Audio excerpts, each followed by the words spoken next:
Nā, kua whakatū whare anō a Ngāti Tūwhare Toa ki roto o Tūrangi, hei whakaruru hau i o rātou whānau. Ko te ingoa o tēnei kaupapa whare hou nei ko te wāhi o iwi heke. Ko tōna ngako he āwhina i ngā whānau ki te whakatutuki i te wawata nui, ara kia riro i a rātou o rātou ake whare. A nei rā ngā whakamārama a Regan Paranihi. Whakatauria ana e nei uri ki o rātou whare hou.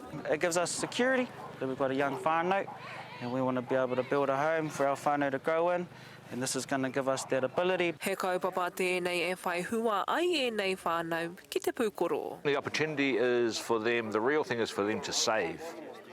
You know, I was always brought up on the ethic of save a third, spend a third, and live off the other third.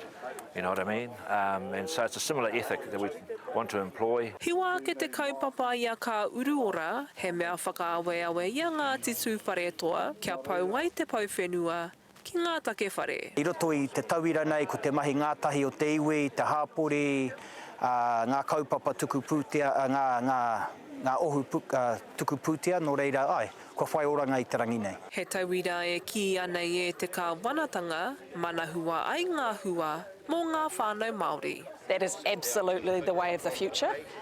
No one organisation can do it on their own, but this is led by whānau, it's led by Māori for Māori, and will get fantastic outcomes. Most of them are very young families, and so here's an opportunity to sort of put some rigours, or make them start thinking about certain rigours for the future. If they're able to save enough to buy a home, great. For a long time, our people, Māori people, have lived under a society or a system that isn't ours. Now, although this is still a way of living under the society or system, this is us, and it's nice to be under the umbrella of our iwi. He tuatahitanga tēnei mā te iwi, he oi ko te tōmina nui kia māhora katoa ngā whare, he whitiki ai te tauā mā ngā uri. Regan Paranihi, Te Karere.